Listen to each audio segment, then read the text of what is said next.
And we're live. Nadav, it's a real pleasure to have you in studio and to meet you. Thank you for taking the time today. Thank you so much for having me. It's a pleasure. I told you before we got on air, is there a little something the world doesn't know about Nadav Shoval from the talks that are out there or past interviews or whatever it might be? So I think that, there's one thing that no one really knows about me is actually how, obsessive compulsive I am. I think people think I'm obsessive compulsive, but not the level that how I actually manage my life. And I think at the point when my wife realized that, she pretty much freaked out. Really?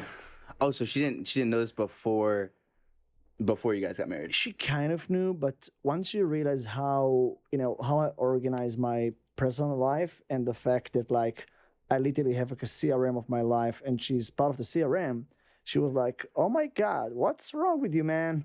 So interesting. See, I'm a lot of bit OCD as well. So let's start there. So we can relate. Exactly. So talk to me a little bit about your compulsions.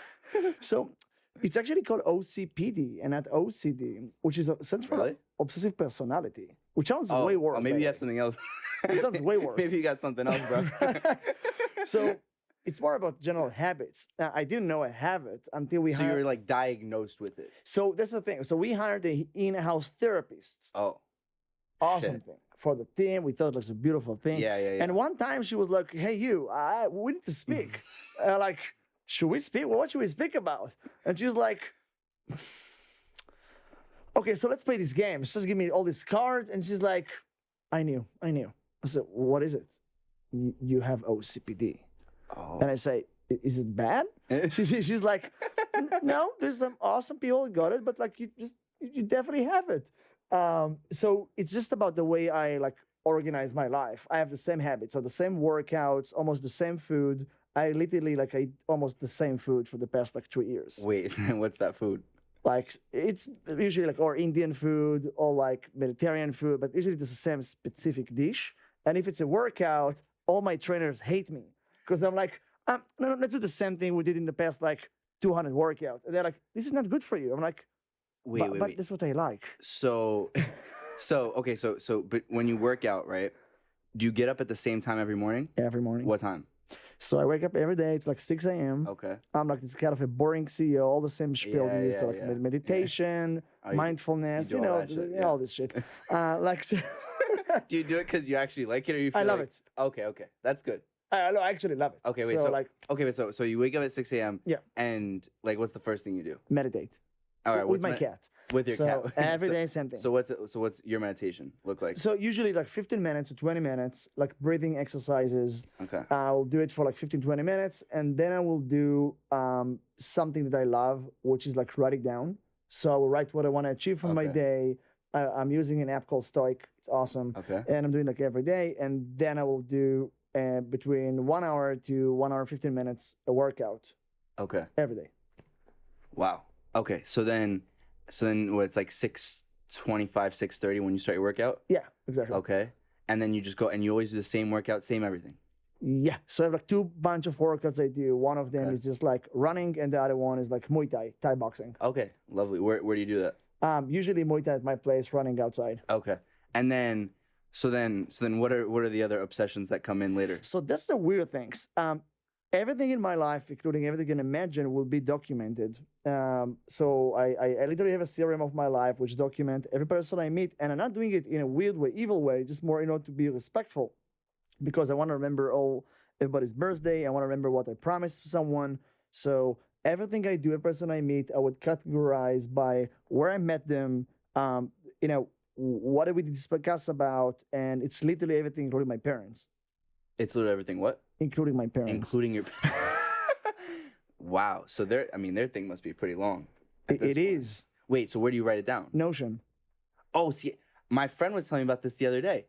Marwan, shout out to Marwan, we were just talking about him. He was telling me about this Notion app too, where wow, we're plugging the shit out of Notion. where you organize everything. Oh, so your thing must be crazy. Crazy. Actually, there's one thing, if someone at Notion here is it's fucking slow. It takes forever to load. But but everything is by tags. You should make that better. You should.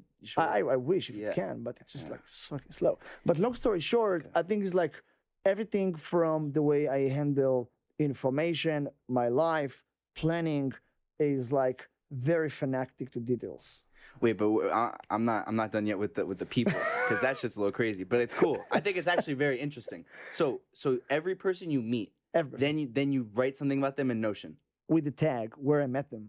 So let's say tomorrow I go back to Paris, London. Every person, usually a tag of what they do, which context we met, and if there is a next action item. But do you do that? So you do that right after you meet them? Usually before.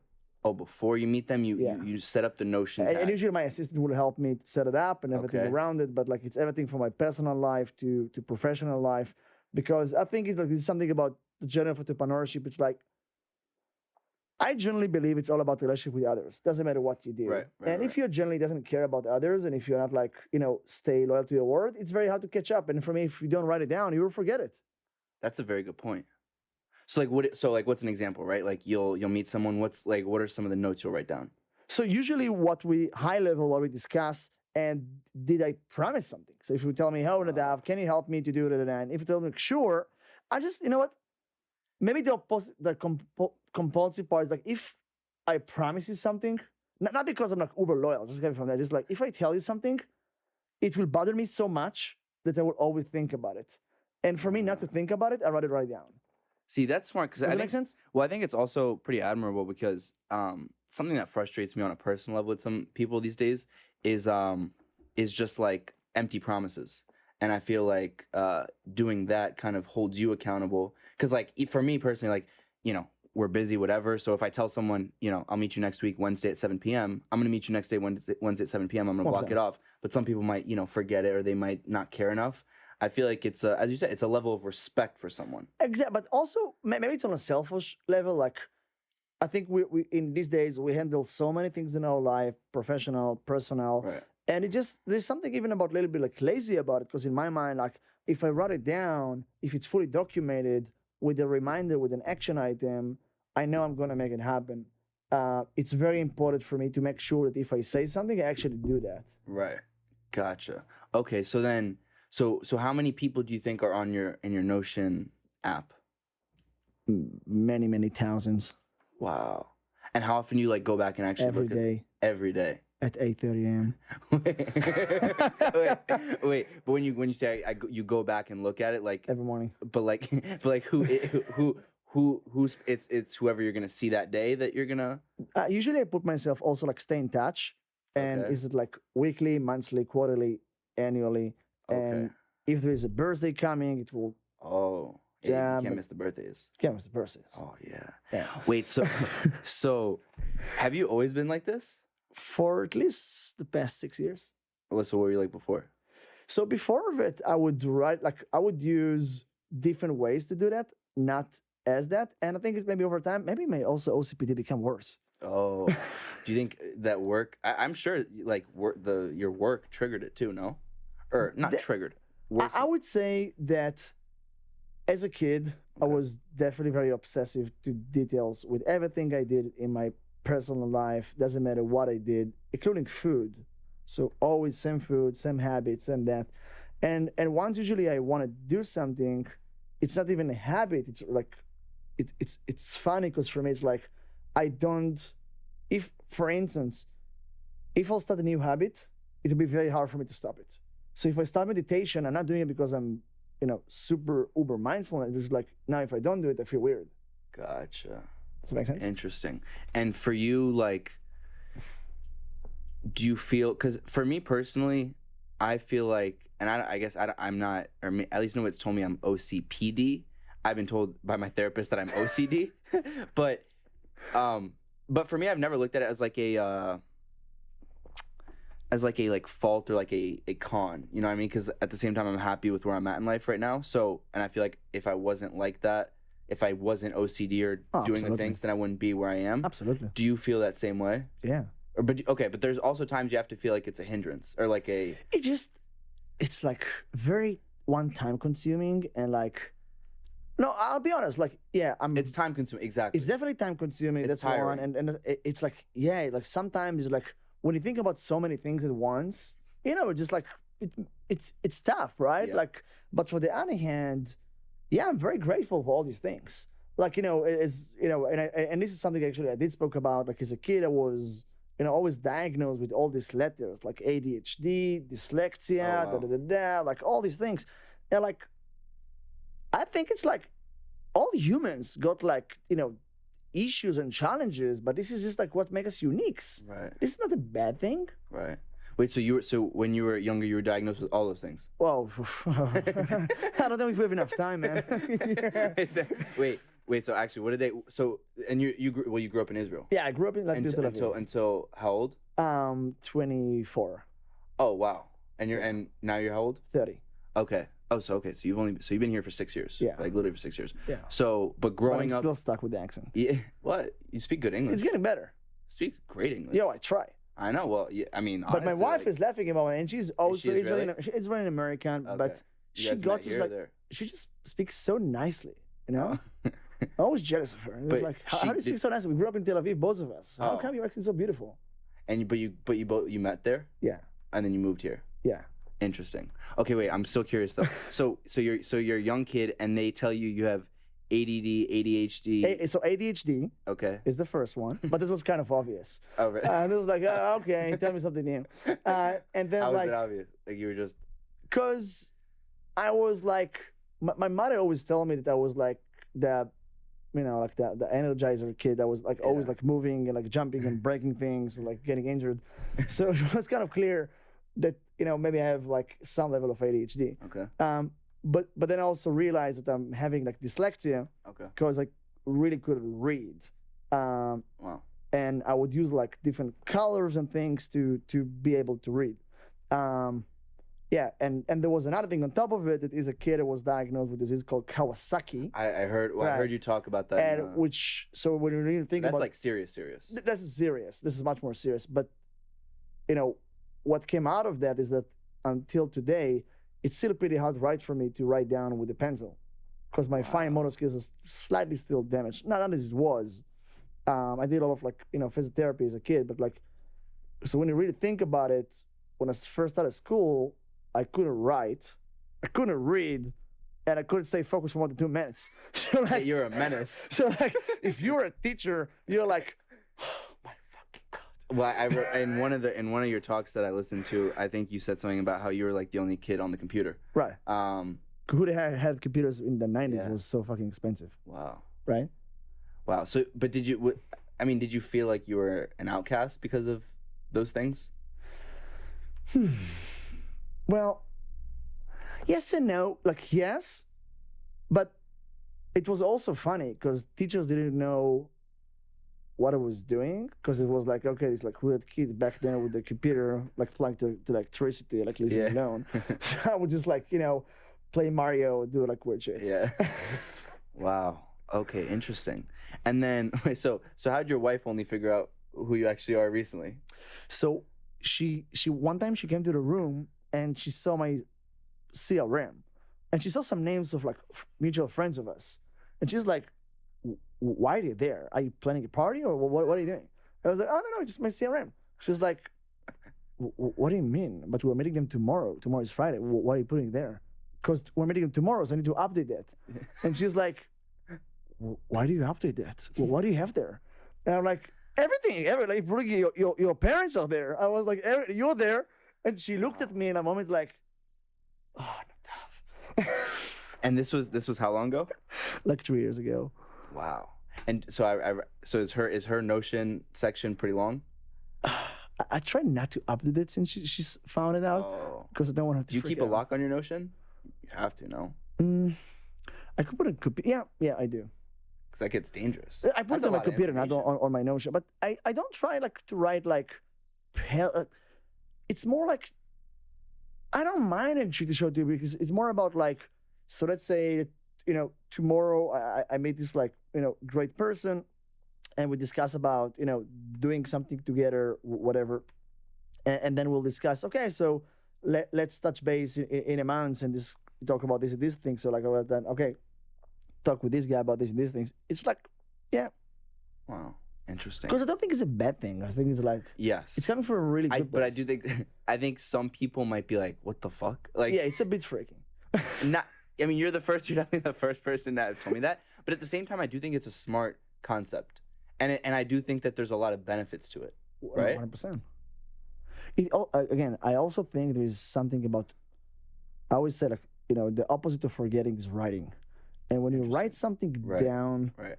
you don't need to keep thinking about it because one of the issues Yeah. why I write it down because I'm selfish because I don't know if I wouldn't, Mm-hmm. I will always think about it. Interesting. Does that make sense? Yeah. So okay, so talk to me about OpenWeb, obviously. Of course. And if you don't mind, just kind of explaining for people out there that aren't familiar with what you guys do, so they can get We'd love to. familiarized. Exactly. So I think it's pretty simple. Like one, the name OpenWeb is actually a term. Right. So OpenWeb is the name. OpenWeb it means like basically anti-walled garden. So we want to create the platform for the open web, for the open internet. So we want to empower everything which is not like basically, Facebook, Google, and Amazon, if it makes sense. We want to give them the tools to bring back the audience from social media to their sites, to their apps, to build, great communities. But we mostly focusing about improving online conversations. Okay. Because we truly think that in the past few years, online conversations became, pretty toxic and pretty bad. There's a lot of racism and hate speech out there. So we just think there is a better way to, build online communities. And we think that by leveraging great technology, we might be able to solve some of it. So how's it true? Like, how's it work? So we work with, some of the biggest media houses, publishers, brands in the world. They have massive sites with hundreds of millions of users. They implement our technology, and by What's that, an example of one that? so let's say Yahoo. Okay. So you go on Yahoo. We build their community. We help them to bring back the users from social media to their sites, and we help them to keep healthy online conversation happening on their websites, on their apps. So if you want to talk right now about Tesla or Yahoo Finance, we can help you to do it as a user. If you want to talk about technology on TechCrunch, we help you to do that. So, almost every legit media house you do think of out there, we mostly work with them. Yeah. And so when they come to, or so when you say you want to have better, I guess, healthier conversations, Right. if you will, what are some of the, and I mean, I read some of this, but just to hear you kind of talk about it so people can understand better, what are some of the ways in which you guys mediate those conversations and create the healthier, less toxic, less hateful kind of conversation? So the concept is kind of simple. It is very complicated, but I don't think it's simple. So we try to take the approach we call the carrot and the stick in the carrot. So for the one hand, we remove the bad shit. So this is all the ML algorithms when we try to detect pattern of behavior. Is it spam, hate speech, racism, everything to the level of is it white supremacists? What is happening in the content? Different scopes of hate speech, racism. There's so many. You'll be surprised of how many levels of toxicity there's out there. Okay. And then you have the good things. How do I incentivize someone to be slightly more thoughtful? Can we create a positive reinforcement? Because I believe that most people are good. Right. It's all about the context, right? One of the issues we're seeing on social media, specifically I think on Facebook, there's something about, uber personalization when you only see what you want to see.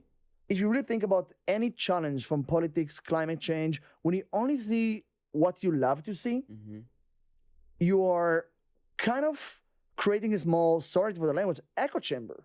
And this is a real problem for society. And it's not about politics, in general, I don't think it's a healthy thing for society for people just to see what they love to see in such a closed ecosystem. So what we are coming and saying, we believe in diversity of the internet. We believe in freedom of information. We want to empower some of the other guys out there. And it doesn't matter if they have a massive audience or smaller ones.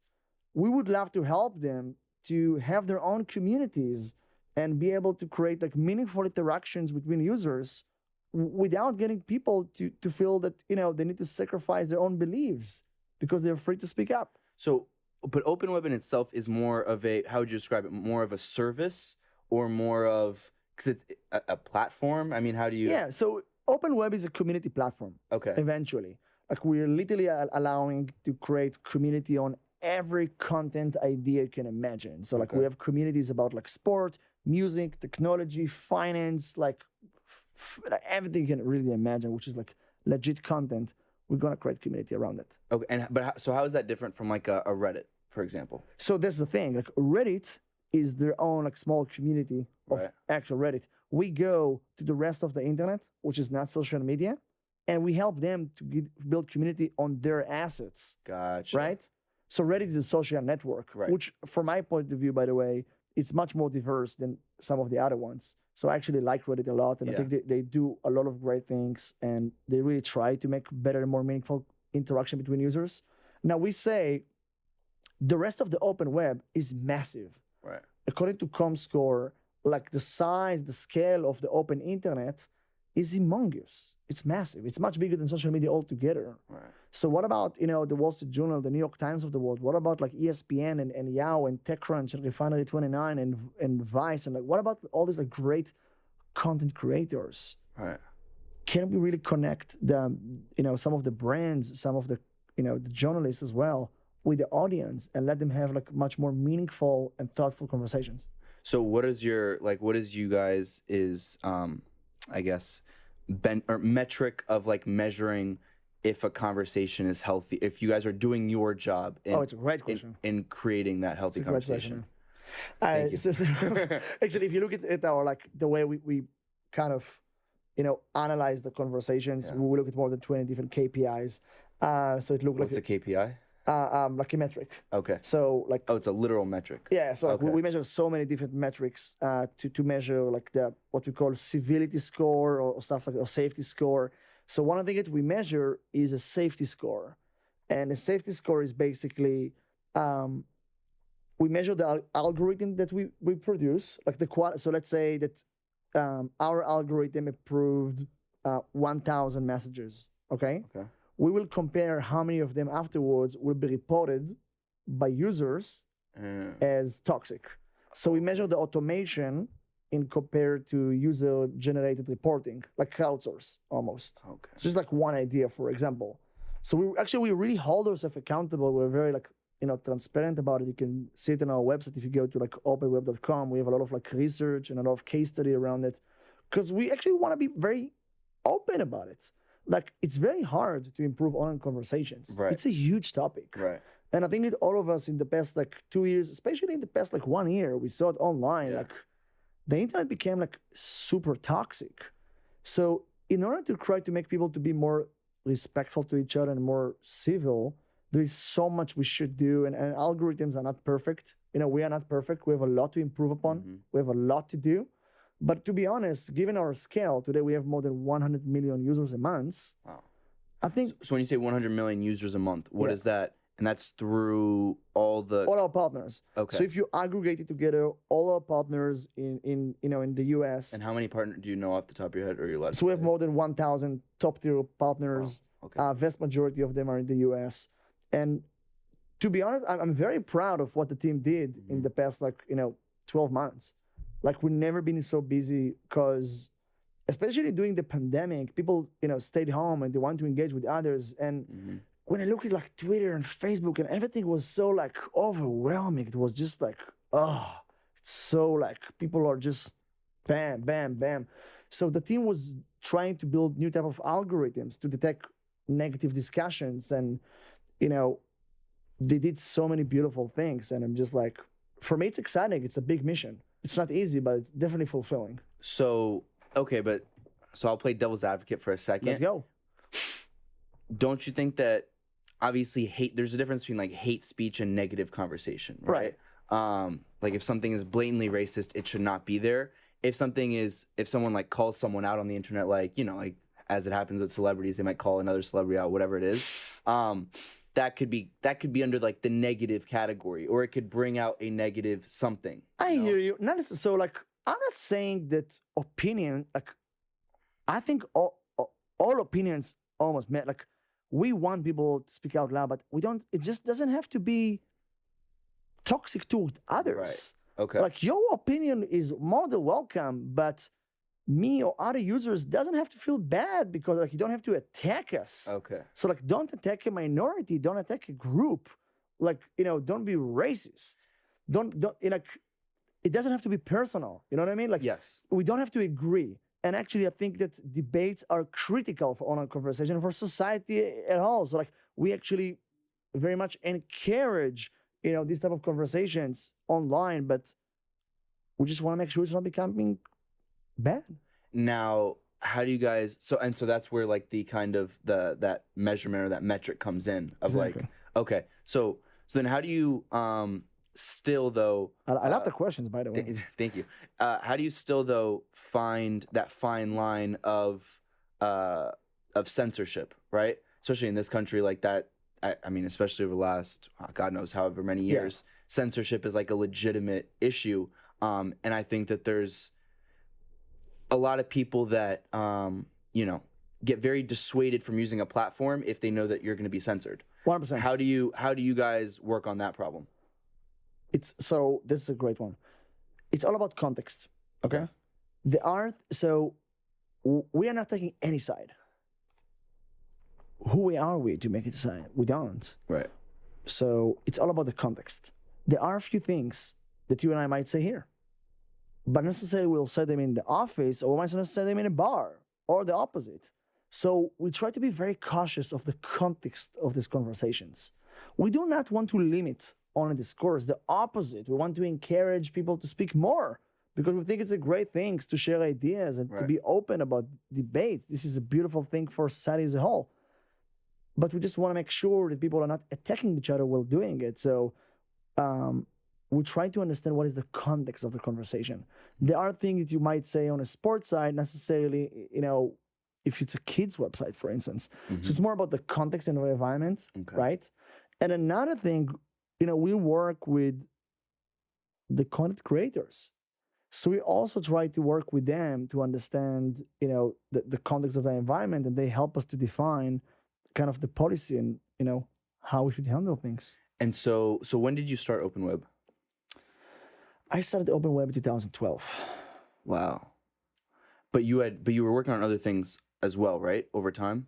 So we actually had like a bunch of spin-offs. Like we did not start from where we are right now at all. We started from like a consumer dating app. And where'd that go? Oh my God. Chaos? That was bad. So we started from that. We said we wanted to connect people and want to empower women. So it was nice, but I really didn't like the, all the dating industry. It felt to me a bit like, I don't know, just like, it wasn't for me. So we started with that. So you're 21 at that point, right? When you started that? Yeah. Okay. Yeah. So we started that. Okay. When you say we? So myself and my co-founder. Okay. So we started that. And you guys always have been working together? Yeah. Okay. So we started that. Didn't work very well. And we said, okay, maybe we should build communities for events, for parties. Maybe people want to connect with their friends around events. Right. We tried that. Massive failure. Huge moderation issue. Didn't work very well. And then we're like, okay, shit, we don't have a lot of money in the bank. What do? We know how to build communities, but it doesn't go very well. Yeah. And then I started to speak with a bunch of people, and someone told me, what about the media industry? They're having some issues with, social media because they produce the content, but then for some reason, they almost like export their best users to social media. So people go to New York Times, read about it, and then they go back to Facebook to speak about it. And I was like, why would you do that? Doesn't make sense. Like they should own the users. They should have the relationship with the users. And and I came here. I spoke with like 20 media executives. They told me what's their issues, and I was lucky enough to be at the right place with the right people, and it happened. And so then when you came here, what, 2015? Yeah, something like that. 2015. Yeah. So you have those conversations. Yeah. And then you and your co-founder. But so OpenWeb was like a thing that you guys had kind of like on the side as well, had been working on, and then just really went full time. So we always did it full time. Okay, it was always full time. We just the beginning failed too many times. Okay. What was the biggest thing you learned from those early failures? be a better listener. You Yeah. thought you knew everything? 100%. Really? I think as a young entrepreneur, I was like, oh, this is easy, let's just build this thing and their things and the use will come. And then you launch it and you look at the data and the analytics and you're like, Yeah. they're not coming. Yeah. So, and it's very painful. Like to launch to build a technology, to build a product, it takes a lot of time. And people that build technology understand it. It's a cycle. It's developer cycles. You go through ideation and processing and you do user testing. It's a lot of work, right? And you put so much effort and so much into that. And when you fail once, you're like, oh my God. When you fail twice, like, oh my God. When you fail 3 times, you're like, what's wrong with me? Yeah. Right? And then you start like, okay, maybe I'm part of the issue. Maybe I should change the way that, I lead, the way that I build things. And I think it took me some time until I realized it's like, it takes more than some people think to build a great company. I think it's all about like, first and foremost, you gotta be a great, not only team player as a leader, but a great fucking listener. A great fucking listener. When did you learn that lesson? Was there a specific moment? I think around 2015-ish, when there was a moment when we didn't have a lot of money in the back then. And it was like, okay, we gotta find a way to make it work. So we were thinking so much, and some of the employees brought ideas, people brought ideas, and I was like, whatever we do, I want to make sure we're doing it right. We cannot fail again. So I think it's really, it taught me a lot of things about, how to, listen to the market, listen to the team, and in general, don't be the loudest voice in the room. Mm-hmm. And so how many people are on the team now? Today we're around 130, 140, Wow. something like that. I believe by the end of the year will be 200 people plus, something like that. And that is all New York based?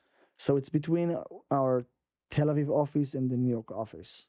Okay. Yeah. And how have you seen, are some of the issues or similar or different, in the Tel Aviv market or that side of the world comparatively to over here?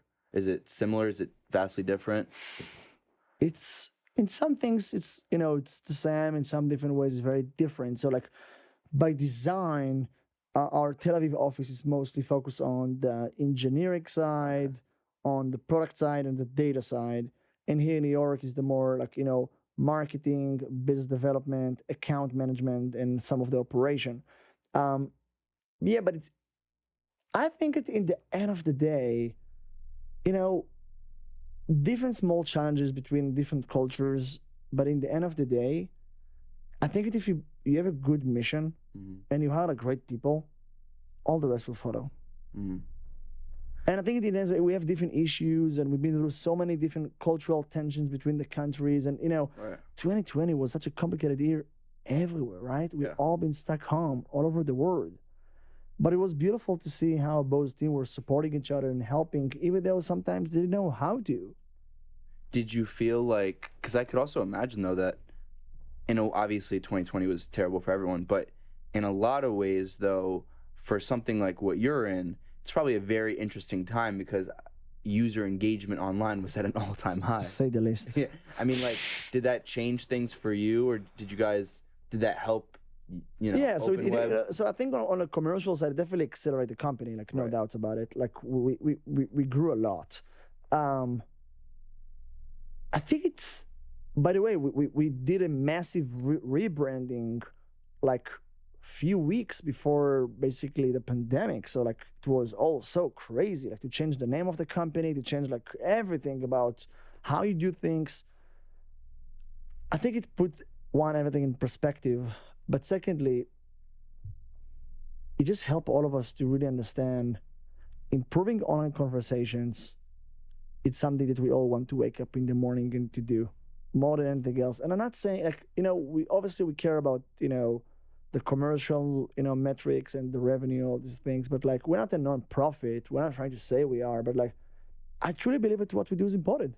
And it was very clear because when people again are stuck at home and you saw some of the horrible things that happened in 2020 to society, you kind of realize the effect of social media on all of us, and it was Do you think? it was big. I think everyone agrees that it's important, and that obviously it'd be amazing to get to that point where you wake up in the morning and you read, and there's a more positive internet landscape. Do you think it's realistic? Obviously, if I wouldn't think it's realistic, I wouldn't do what I do, right? Right. But for the other hand, I'm optimistic in my nature. Right. Yeah, I do think it's realistic. And I think it's not just about technology. I think it's about combination of, what we call crowdsource, Right. like Wikipedia model, like getting some of the best users to be part of it and help. There's some level of curation with content and discussion as well. In the end of the day, community is driven by people, not by machines. Mm-hmm. So yeah, I absolutely think it's. Would it be 100% perfect? No. Right. Will it be way fucking better? Mm-hmm. Hell yeah. Now, for you on a day-to-day, other than the meditation and the, what is your work-wise? What are your responsibilities as CEO? I have only one job: help the team to achieve their things. Right? Like I'm trying to, and I think it's another thing to realize: changing from being an entrepreneur to being a CEO. I think the main change as entrepreneur, you're like, let's get shit done, let's build things, let's do everything myself. As a CEO, you are like, how do you help all these like talented people to achieve their dreams and their goals? Right. So what's my job? Is to find the best people, make sure they are focusing about the right things and help them to achieve what they want to achieve. Because if you hire the right people and you make sure they are focused about the right, metrics, and you build the good culture and people are enjoying to collaborate with each other, great things will follow. So I think it's less about what I do.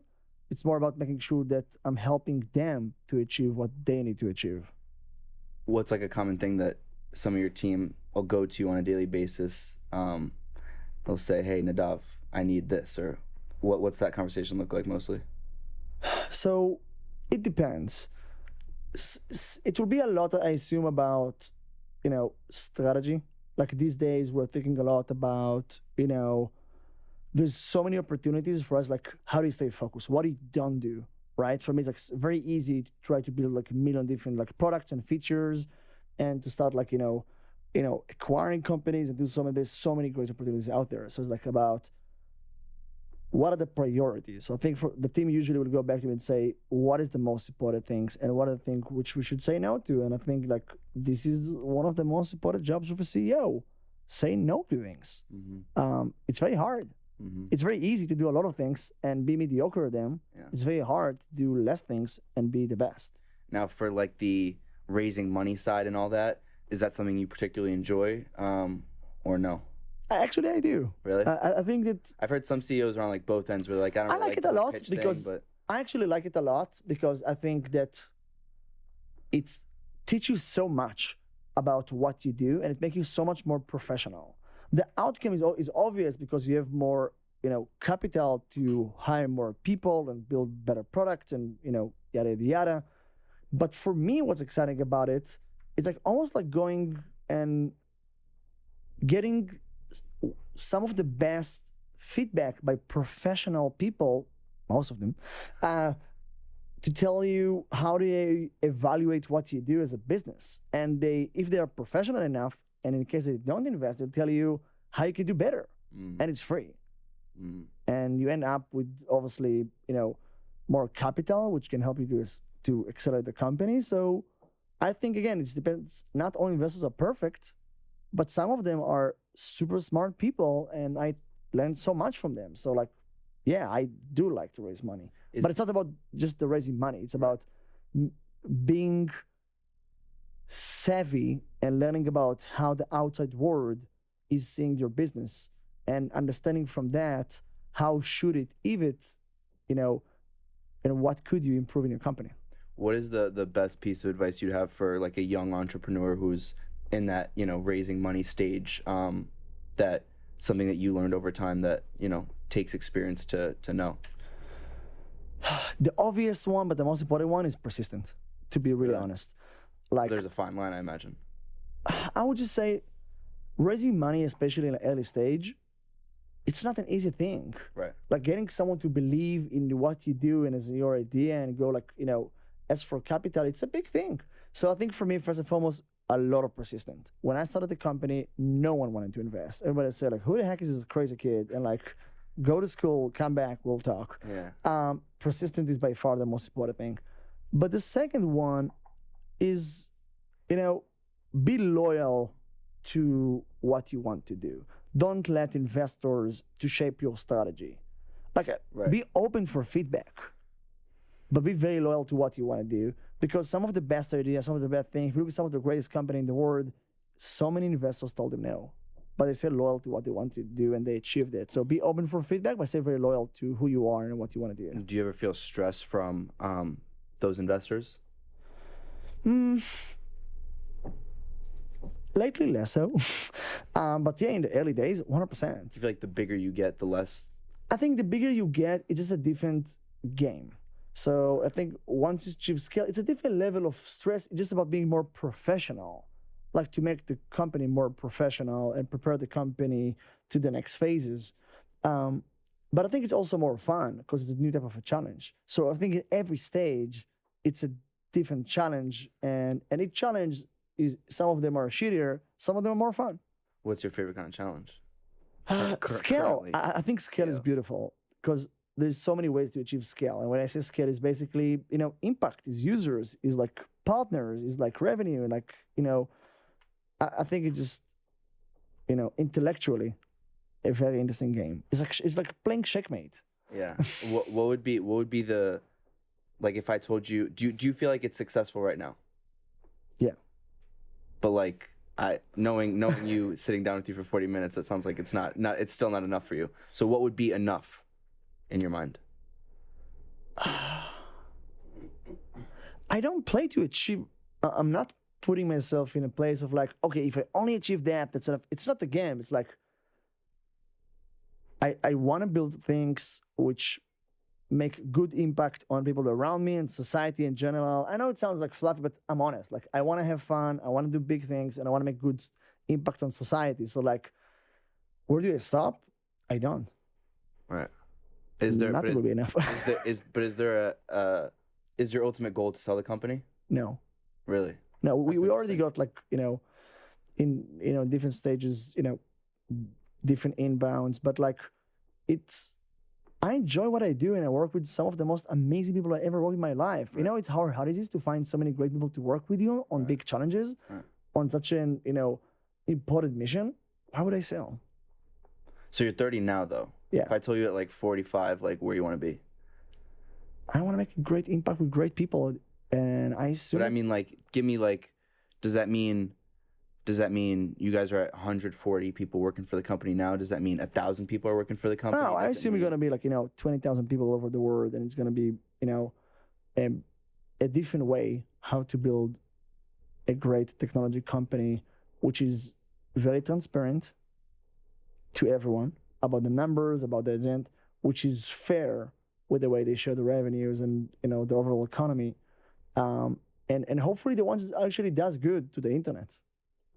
Now, for you on a personal level though, 45-year-old Nadav, where's he at?